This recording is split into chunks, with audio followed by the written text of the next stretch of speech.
CTET UP TET के लिए बहुत ही इम्पोर्टेंट वीडियो है। उसमें हम देखेंगे कि आज के जो टॉपिक रहेगा हमारा वो रहेगा अधिगम यानी कि लर्निंग। तो सबसे हम लोग देखेंगे कि अधिगम क्या होता है, अधिगम क्या क्या अर्थ होता है, क्या परिभाषा होती है और उसको प्रभावित करने वाले क्या कारक होते हैं। चलते हैं सीखते हैं कि अधिगम क्या होता है।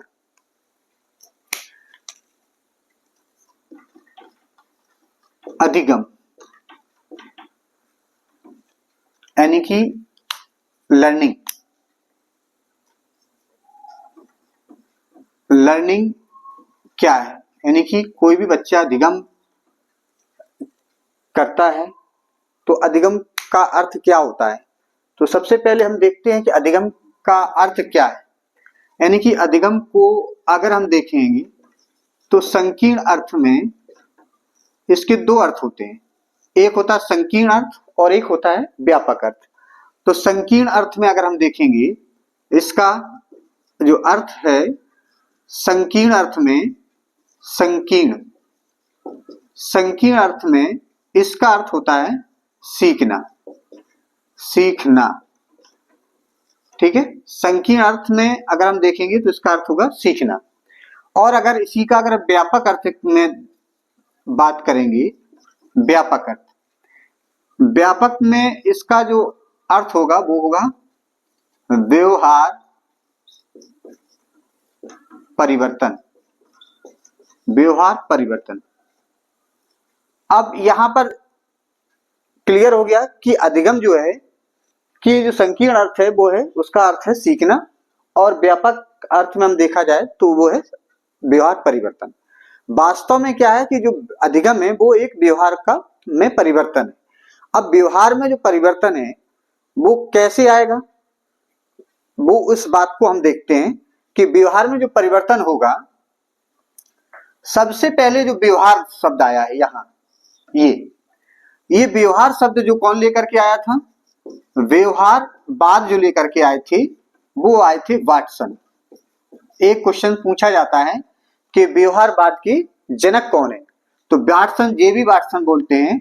तो जेबी वाटसन को व्यवहारवाद का ये जनक भी कहते हैं इनको।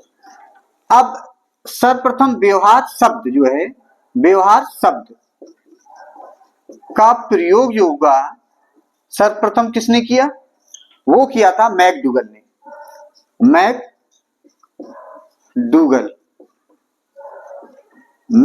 ने सर्वप्रथम जो व्यवहारवाद शब्द का प्रयोग किया वो किया था मैकडूगल, है ना, मैकडूगल ने। अब इसमें जो मैकडूगल ने एक पुस्तक लिखी थी 1905 में, 1905 ईस्वी में एक पुस्तक लिखी जिसका नाम था आउटलाइन ऑफ साइकोलॉजी। एक पुस्तक लिखी थी इन्होंने, उसका नाम था आउटलाइन ऑफ साइकोलॉजी। तो मैकडूगल की जो पुस्तक है वो आउटलाइन ऑफ साइकोलॉजी है जो 1905 में उन्होंने प्रथम लिखी। और उस पुस्तक में इस व्यवहार शब्द का प्रयोग किया। व्यवहारवाद कौन लेकर के आया था, वाटसन। और व्यवहार शब्द का प्रयोग सर्वप्रथम किसने किया था, मैकडूगल ने। 1905 में एक पुस्तक लिखी थी जिसका नाम था आउटलाइन ऑफ साइकोलॉजी। तो यहां तक हमने अभी देखा कि जो अधिगम है, अधिगम का संकीर्ण अर्थ है सीखना, व्यापक अर्थ है व्यवहार में परिवर्तन। और जो व्यवहारवाद कौन लेकर के आया था, वाटसन को व्यवहारवाद का जनक कहते हैं। वाटसन ने ही एक स्टेटमेंट दिया था कि अगर हमको 100 बच्चे दे दीजिए तो हम उस बच्चे को अपने हिसाब से, आप चाहें तो चोर, बदमाश, वकील, इंजीनियर, डॉक्टर, जो चाहे वो हम बना सकते हैं। तो इस प्रकार से ये स्टेटमेंट किसका है, वाटसन का है, क्योंकि व्यवहारवाद में ही विश्वास रखते थे। और व्यवहार शब्द का प्रयोग किसने किया था सर्वप्रथम, मैकडूगल ने। कब किया था, 1905 में आउटलाइन ऑफ साइकोलॉजी एक पुस्तक लिखी थी, उस पुस्तक में इस शब्द का सर्वप्रथम प्रयोग हुआ। अब हम आगे चलेंगे, वो देखेंगे कि व्यवहार जो है, अब व्यवहार जो है आपको देखने को में परिवर्तन। अब परिवर्तन कैसा होगा, स्थायी परिवर्तन हो। कैसा हो, स्थायी।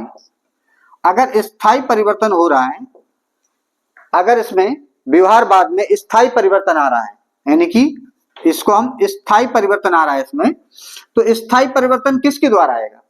व्यवहार। सबसे पहले देखो व्यवहार है क्या?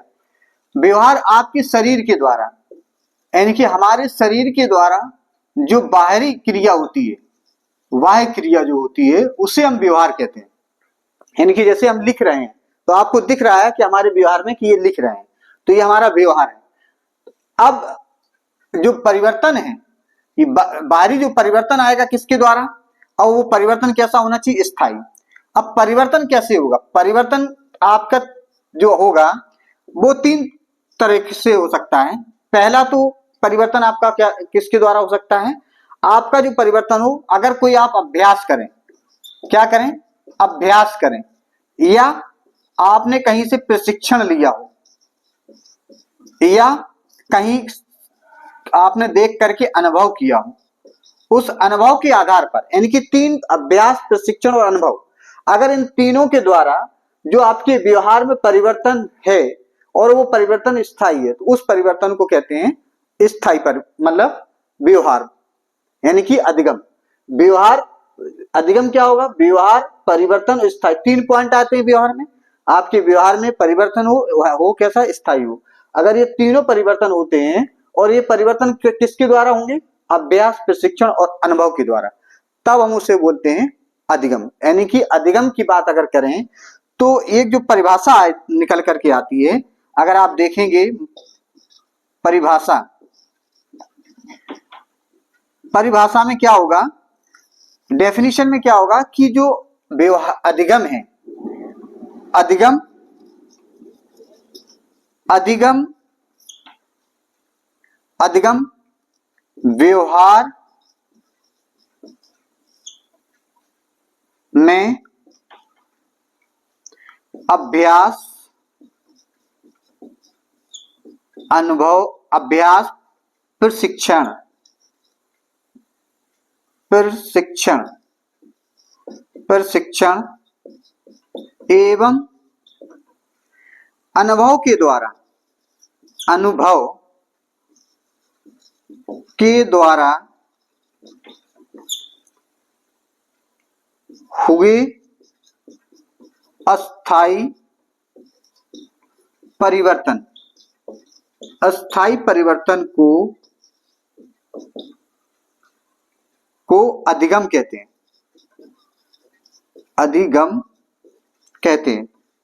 यहां तक क्लियर होगी, मेरे ख्याल समझ में आ गया होगा कि जो अधिगम है, यानी कि लर्निंग है, वो किसी के व्यवहार में अभ्यास, प्रशिक्षण एवं अनुभव के द्वारा स्थायी परिवर्तन को हम अधिगम कहते हैं। अभी आप स्क्रीनशॉट ले लीजिए, इसके बाद हम आगे चलेंगे।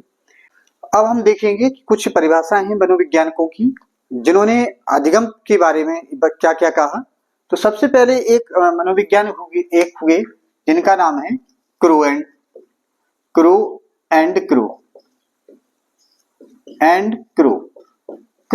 क्रो ने कहा कि व्यक्ति की जो आदतें, आदतों के द्वारा या अभिवृत्ति या ज्ञान के द्वारा जो उसके अर्जन हुआ है, व्यवहार में जो परिवर्तन हुआ है, उसको अधिगम कहते हैं। यानी कि तीन बातें बताई इन्होंने। क्या बात हुई कि पहली बात तो ये हुई कि इन्होंने बताया कि आदत एक, दूसरी बात हुई अभिवृत्ति, तीसरी बात है ज्ञान।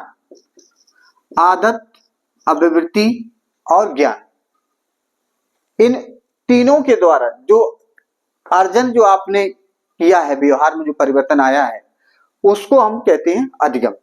यानी कि लिख सकते हैं कि यदि हम आदत, अभिवृत्ति और ज्ञान का अर्जन करना ही अधिगम कहते हैं। यानी कि यहां लिख सकते हैं आदत एवं अभिवृत्ति यानी कि दृष्टिकोण, अभिवृत्ति तथा ज्ञान का अर्जन ही अधिगम है। क्योंकि इन तीनों के द्वारा व्यक्ति के व्यवहार में परिवर्तन, स्थायी परिवर्तन होता है, अधिगम कहते हैं या है। ये किसने कहा था? क्रो एंड क्रो ने। कौन कौन सी बात की थी? आदत, इनकी यदि आपकी आदत माने आपकी जो आदतें हैं उनमें कुछ परिवर्तन आ जाए, वो भी स्थायी परिवर्तन आता है, तो वो भी आपका अधिगम कहलाएगा। अभिवृत्ति, आपकी दृष्टिकोण, किसी में कुछ जो आप सोचते हैं, विचार करते हैं, आपके जो दृष्टिकोण है उनमें कुछ परिवर्तन आता है सोचने विचार करने में, तो वो भी आपका एक स्थायी परिवर्तन आता है, तो वो अधिगम। आपके ज्ञान, आपने जो अर्जन किया है उसके द्वारा आपके व्यवहार में कुछ परिवर्तन आता है, तो वो भी आपका अधिगम कहलाएगा। ये किसने कहा था? क्रो एंड क्रू का। Crow and Crow, Guilford. Guilford ने कहा था कि व्यवहार के कारण, व्यवहार के कारण, गिलफोर्ड ने कहा था कि व्यवहार के कारण व्यवहार में हुए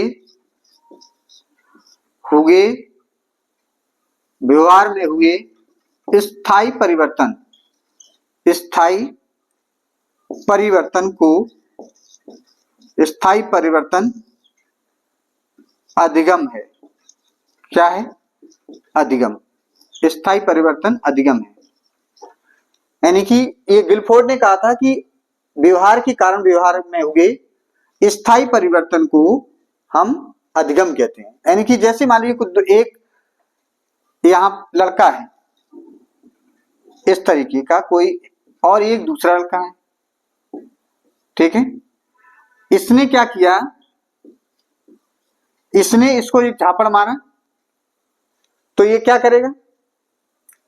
ये इसने इसके ऊपर एक झापड़ मारा, तो ये भी इसके ऊपर अगर झापड़ मार देता है, इसका मतलब है कि इसका जो व्यवहार था उसके व्यवहार के कारण इसके व्यवहार में परिवर्तन आया है। इसलिए हम कह सकते हैं कि व्यवहार के कारण हुए स्थायी परिवर्तन को हम अधिगम कहते हैं। तो आगे चलते हैं, सीखेंगे कि विलियम वुडवर्थ ने क्या कहा और मनोवैज्ञानिकों ने क्या कहा। तो विलियम वुडवर्थ ने कहा था कि अधिगम जो है एक विकास की प्रक्रिया है। ये स्टेटमेंट कभी बार पूछ लिए जाते हैं कि किसका स्टेटमेंट है कि अधिगम एक विकास की प्रक्रिया है, तो वो है विलियम वुडवर्थ, यानी कि वुडवर्थ। तो इसको स्क्रीनशॉट ले लीजिए, इसके बाद चलते हैं, सीखते हैं। अधिगम में जो मनोवैज्ञानिक हुए थे, तो वो जैसे देखा है कि क्रो एंड क्रो ने कहा था कि आदत एवं अभिवृत्ति तथा ज्ञान का अर्जन ही अधिगम कहते हैं। यानी कि आदत, अभिवृत्ति का अर्थ है दृष्टिकोण, अभिवृत्ति का अर्थ है दृष्टिकोण, आपका दृष्टिकोण में अगर स्थायी परिवर्तन होता है, सोचने के ढंग में कुछ परिवर्तन आता है, ज्ञान में कुछ के अर्जन के बाद आपके व्यवहार में कुछ परिवर्तन आता है, या आदत में कुछ परिवर्तन आती है व्यवहार में, तो वो आपका अधिगम कहलाएगा। अब इसके बाद गिलफोर्ड हुए। गिलफोर्ड ने कहा था कि व्यवहार के कारण व्यवहार में हुए स्थायी परिवर्तन को अधिगम कहते हैं। जैसे मान लीजिए कोई बच्चा है, इस बच्चे को एक झापड़ मार दिया, तो इस बच्चे ने जब इस बच्चे को झापड़ मारा, तो इस बच्चे ने भी इसको पलट करके झापड़ मार दिया, जबकि इसका व्यवहार नहीं था। इसके व्यवहार के कारण में इसके व्यवहार में कुछ परिवर्तन आया, या किसी को देख करके आपके व्यवहार में कुछ परिवर्तन आ जाता है, वो भी व्यवहार में जो परिवर्तन हो वो स्थायी परिवर्तन हो, वो उसका अधिगम कहलाता है। तो अभी यहां देखा है। अब हम देखेंगे कि विलियम वुडवर्थ ने व्यवहार के बारे में क्या कहा। विलियम वुडवर्थ यानी कि वुडवर्थ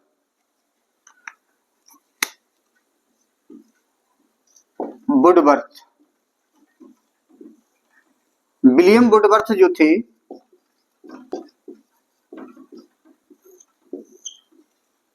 विलियम वुडवर्थ ने दो बातें की। पहली बात ये की कि जो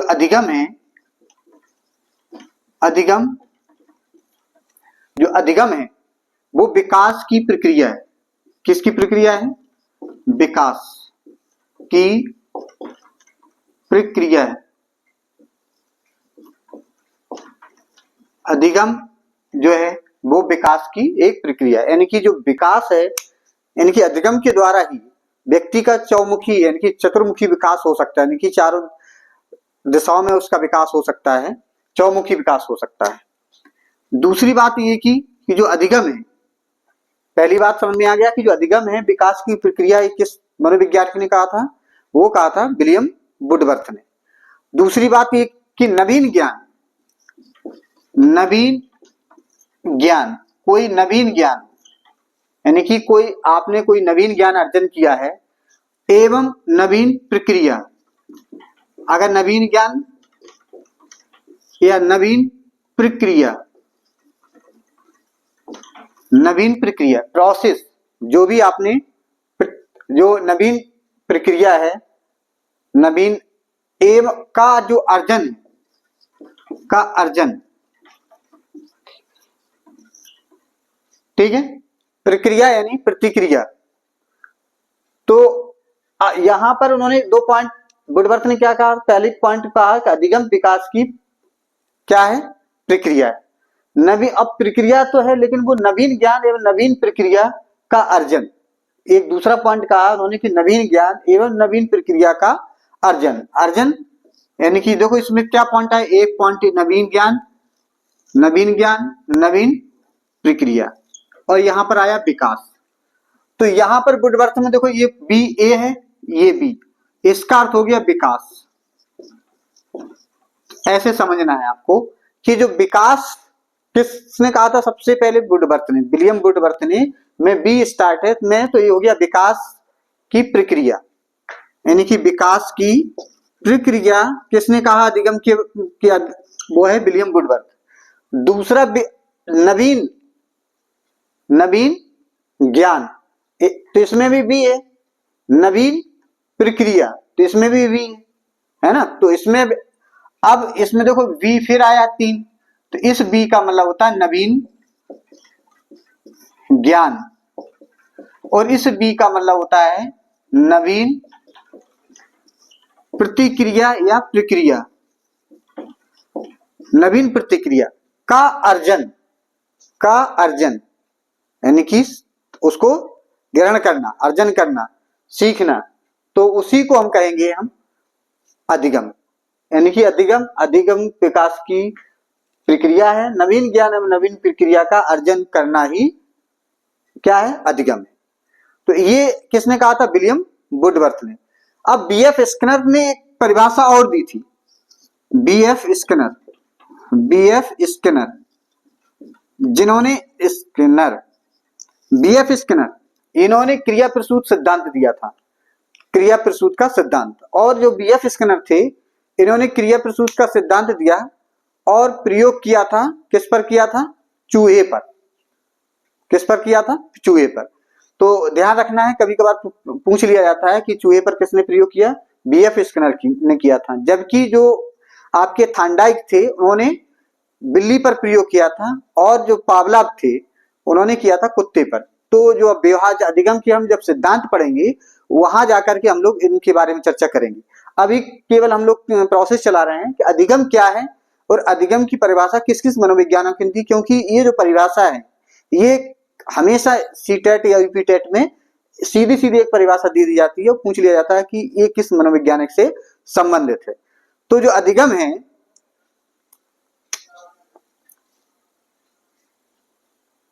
बीएफ स्किनर ने के अनुसार कि जो अधिगम है, अधिगम, अधिगम व्यवहार, अधिगम जो है वो व्यवहार में, व्यवहार में उत्तरोत्तर, उत्तरोत्तर व्यवहार में कैसा, उत्तरोत्तर अनुकूलन की, अनुकूलन, अनुकूलन, अनुकूलन की, उत्तरोत्तर अनुकूलन की क्या है, ये प्रक्रिया है। क्या है, यहां भी देखो प्रक्रिया उन्होंने कहा, किसने कहा, बीएफ स्किनर ने। अधिगम व्यवहार में उत्तरोत्तर यानी वृद्धि के बाद वृद्धि होना को हम बोलते हैं उत्तरोत्तर। तो वृद्धि यानी कि उत्तरोत्तर का मतलब क्या है, वृद्धि के बाद वृद्धि, इसका अर्थ उत्तरोत्तर का मतलब है वृद्धि के बाद वृद्धि। यदि आपके व्यवहार में स्थायी परिवर्तन हो रहा है तो वृद्धि के बाद अगर फिर उसमें कुछ परिवर्तन आता है तो उसे हम बोलेंगे अधिगम। एक गेट्स थे, मनोवैज्ञानिक गेट्स। गेट्स के अनुसार, गेट्स ने क्या कहा कि गेट्स ने कहा था प्रशिक्षण और अनुभव के कारण व्यवहार में हुए परिवर्तन को हम अधिगम कहते हैं। इन्होंने कहा था क्या कि प्रशिक्षण एवं अनुभव के कारण, प्रशिक्षण एवं अनुभव के कारण व्यवहार में हुए परिवर्तन, किसमें? व्यवहार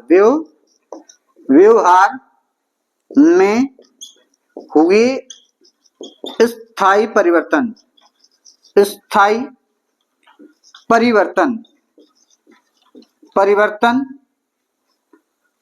ही अधिगम है। हुए प्रशिक्षण, दो बातें गेट्स ने कहा, प्रशिक्षण और क्या बात की? अनुभव। जब प्रशिक्षण और अनुभव की बात की जाएगी तब गेट्स का होगा। और गिलफोर्ड जो थे उन्होंने एक परिभाषा दी थी, गिलफोर्ड ने, कि अनुभव, प्रशिक्षण और अभ्यास, तीन बात उन्होंने की थी, अभ्यास, प्रशिक्षण और अनुभव। जब दो तीन बातों की उसमें अभ्यास जुड़ जाएगा तो गिलफोर्ड हो जाएगा।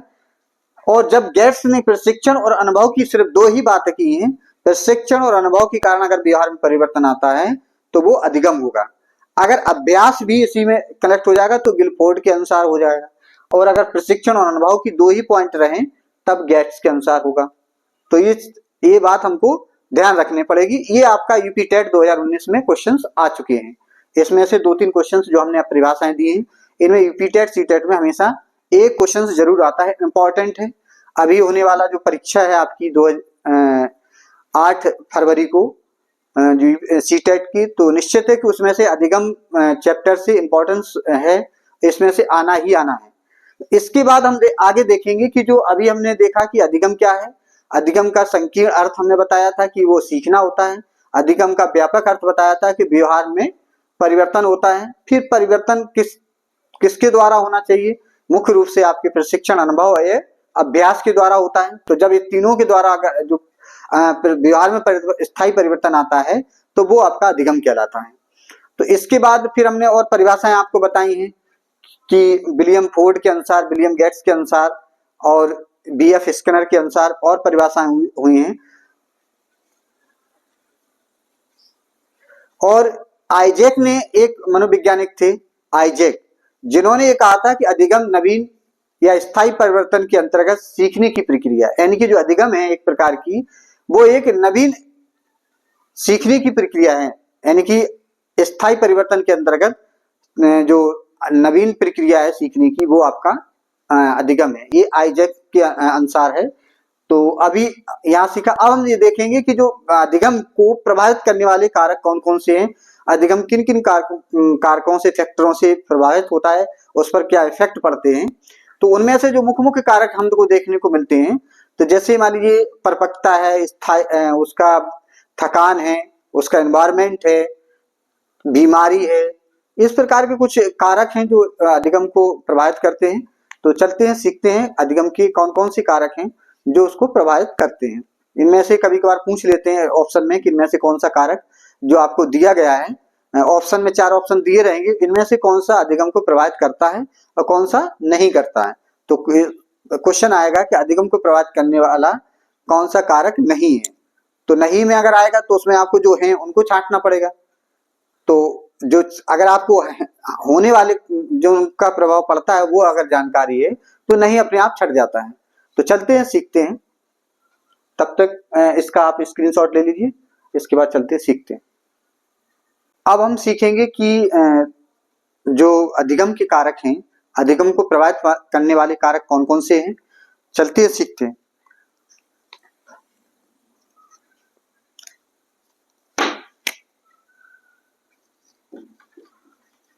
अधिगम को प्रभावित करने वाले कारक यानी कि फैक्टर। जो लर्निंग है किस किस पर प्रभावित, किस किस को से प्रभावित होती है कि बच्चा जब विद्यालय में आता है तो वो सीखता क्यों नहीं है, क्यों उसके व्यवहार में कुछ परिवर्तन नहीं आते हैं, तो किन किन के कारण। पहला पॉइंट है कि या तो बच्चा कोई बीमार हो। कोई बच्चा अगर बीमार है तो उसको हम कैसे सिखा सकते हैं? पहला शुरू होता है निरोगी काया, पहले स्वस्थ शरीर होता है तभी बच्चा सीखने के लिए तत्पर होता है, तभी वो अभ्यास करता है। तो दूसरा पॉइंट है कि अगर बच्चा जैसे थकान महसूस करता हो, थक रहा हो, थकान हो उसके अंदर, किसी भी व्यक्ति के अंदर थकान हो, तब तक थकान होती है तब तक उसको सिखाया नहीं जा सकता, जब पहले उसकी थकान सही होना चाहिए। या फिर कोई व्यक्ति के अधिगम में परिवर्तन तब तक नहीं हो सकता जब या उसने कुछ मादक पदार्थ ले रखा हो। मादक पदार्थ, अगर कोई व्यक्ति है और वो मादक पदार्थ से ग्रसित है तो उसको सिखाया नहीं सकता, उसके व्यवहार में परिवर्तन नहीं आ सकता। या दूसरी बात है मूल प्रवृत्ति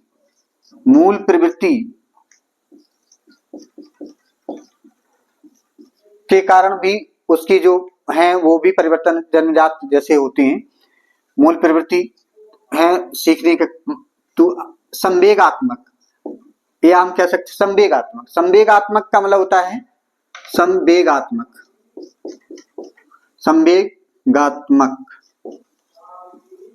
ये भी एक संवेगात्मक प्रवृत्तियां होती हैं जो व्यक्ति को मान लीजिए उसमें सीखने में प्रभावित करती हैं। अगर कोई व्यक्ति बीमार है, थकान है, मूल प्रवृत्ति है संवेगात्मक में, उसमें संवेगात्मक, तो ये चीजें जो है व्यक्ति को सीखने में बाधक होती है। या कोई व्यक्ति का आर्थिक स्थिति कमजोर हो, पारिवारिक स्थिति कमजोर है, नहीं है, सही नहीं है, तब भी वो उसका मन उसके में लगा रहता है और वो सही ढंग से सीख नहीं पाता है जो उसको सीखना चाहिए। तो ये प्रमुख रूप से उसके कारक थे। तो अभी हमने इस वीडियो में चर्चा की है कि अधिगम किसे कहते हैं, अधिगम के की कौन कौन सी परिभाषा है, उनके कारक कौन कौन से हैं, और ये बहुत सारी चीजों के बारे में हमने सीखा है। अब हम आगे अगला वीडियो में देखेंगे कि अधिगम की कुछ विधियां होंगी, उनके जो सिद्धांत हैं, कुछ मनोवैज्ञानिक हैं जो उनके सिद्धांत पर उनको सीखेंगे, और अधिगम के वक्र क्या हैं, अधिगम के वक्र पठार जिसे क्या, तो वो उनके के रूप किसे कहेंगे वो उसको सीखेंगे। तो इस वीडियो में अगर आपको पसंद आया हो तो इस वीडियो को लाइक करें, शेयर करें, और अन्य जो आपके साथी हैं उन तक आप शेयर करें, लाइक करें और कमेंट जरूर करें। अगर इस वीडियो में कहीं आपको लगता है कि हम इसमें एक छूट गया है तो उसमें जरूर आप कमेंट करके लिखें, जिससे कि हम वीडियो में और सुधार कर पाएं। और अगर आप ये वीडियो को लाइक करते हैं, शेयर करते हैं, तो इस वीडियो से जो भी एक एक पैसा होता है वो गरीब बच्चों की कॉपी पेन पेंसिल की मदद अवश्य करता है। बहुत बहुत धन्यवाद।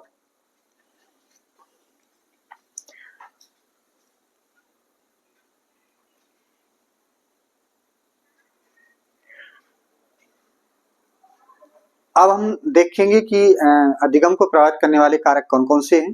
तो मुख्य रूप से जो कारक है, पहला कारक जो हमको देखने को मिलता है पूर्व अधिगम, वातावरण, विषय वस्तु, सीखने की विधि, परिपक्वता, अधिगम की इच्छा, थकान। मुख्य रूप से देखने को उसका किसी शरीर का स्वस्थ, परिपक्वता, शरीर की स्वस्थ हो तो सबसे स्वस्थ भी व्यक्ति की अधिगम पर प्रभाव डालता है। तो अपूर्व अधिगम का मतलब है कि अगर किसी बच्चे को कोई चीज सिखाना चाहते हैं तो सबसे पहले हमको ये जानकारी होनी चाहिए कि बच्चा कितना सीखा है। उस सीखने से ही हमें अगली जो हमारा पाठ्य की विषय वस्तु है वो जुड़ना चाहिए, तभी वो आगे चल करके वो सीख पाएगा। इसलिए हमें सबसे पहले ये ज्ञान होना चाहिए कि पूर्व अधिगम उसके पास कितना है, कितना बच्चा सीखा है। जैसे मान लीजिए अगर हमको जोड़ना घटाना सिखाना है तो बच्चे को उसको अंकों का ज्ञान होना आवश्यक है। अगर अंकों का ज्ञान ही नहीं है तो उसको हम जोड़ना घटाना सिखाते रहेंगे, वो सीख नहीं पाएगा, उसके व्यवहार में कोई परिवर्तन नहीं आ सकता है। इसलिए ये पूर्व अधिगम भी उसको अधिगम को प्रभावित करता है। साथ ही दूसरी बात है वातावरण, यानी कि अगर हमारा शोरगुल से मुक्त हो, जहां पर हम अधिगम प्रक्रिया चल रही है, सीखने की सिखाने की प्रोसेस है, वहां पर आपका शोरगुल मुक्त होना चाहिए, क्योंकि बाहरी आवाजें भी उसके प्रभाव पड़ते हैं। और सीखने का उचित स्थान, बैठने का उचित स्थान होना चाहिए। उसको सीखने का एक माहौल लगे, तब वो सीखने के लिए उत्साहित होता है, तत्पर होता है, तभी वो अभ्यास करता है, तभी वो बच्चा सीखता है। विषय वस्तु, अगर बच्चे की मानसिक स्तर तक की विषय वस्तु नहीं है, यानी कि अगर बच्चा कक्षा 1 का है या 2 का है और उसको उससे ज्यादा विषय वस्तु को अगर समझाया जा रहा है, उसकी उम्र उससे उस तक नहीं है और उसको हम सिखा रहे हैं, तो वो भी हमारी विषय वस्तु जो है उसके लेवल की होना चाहिए, उसकी IQ की लेवल की होना चाहिए, तभी बच्चा अधिगम कर पाता है और उसके व्यवहार में परिवर्तन आता है। इस मेन चीज है परिपक्वता। अगर मान लीजिए बच्चा मैच्योर नहीं हो रहा है, वहां तक उस जो हम सिखाना चाह रहे हैं उस उम्र तक वो मैच्योर नहीं है, उसको वो सीख नहीं पा रहा है, तो तब तक उसको हम सिखा भी नहीं सकते हैं। अगर उसकी इच्छा, जैसे अधिगम की इच्छा, अगर उसकी सीखने की इच्छा नहीं है, उसकी बच्चे की खेलने की इच्छा है या भूख लग रही है, उसको खाने की इच्छा है, तो उस समय अगर हम उसको बच्चे को अधिगम कराएंगे, उसको सिखाएंगे कोई नई चीज, तो वो अधिगम नहीं कर पाएगा, वो भी इसको अधिगम को प्रभावित करता है। अगर बच्चा दिन भर काम करके थक जाता है और थकने के बाद भी ज्यादा पढ़ता है लिखता है, तो उसको कुछ उसके अधिगम पर उसका नकारात्मक प्रभाव पड़ता है। इस बात को हमें, सबसे प्रमुख चीज आती है यहाँ पर सीखने की विधि, यानी कि जिस विधि से वो सीखना चाहता है, क्योंकि इस समय जो एजुकेशन पॉलिसी है वो चाइल्ड सेंटर्ड एजुकेशन है, क्योंकि हमें बच्चे को केंद्र मान करके बच्चे जैसे सीखे, जिस विधि से सीखे, उस विधि से हमको बच्चे को सिखाना है। तो सीखने की जो विधियां हो वो बच्चे के सीखने के अनुसार हो, कि जिस प्रकार से बच्चे सीख रहा है उसके अनुसार विधियां हमारी होनी चाहिए। अगर हम लेक्चर मेथड से बच्चे को सिखाएंगे, अगर उसकी IQ मान लीजिए वो प्राइमरी लेवल का है, उसको लेक्चर मेथड से सिखाएं, तो वो लेक्चर मेथड प्राइमरी में अलाउ नहीं होता है। लेक्चर मेथड सिर्फ एजुकेशन, आपके हायर एजुकेशन में होता है, यानी कि इंटर कॉलेज में लेक्चर मेथड चल सकता है, डिग्री कॉलेज में चल सकता है, प्राइमरी लेवल पर लेक्चर मेथड नहीं करना है, यूज करना है।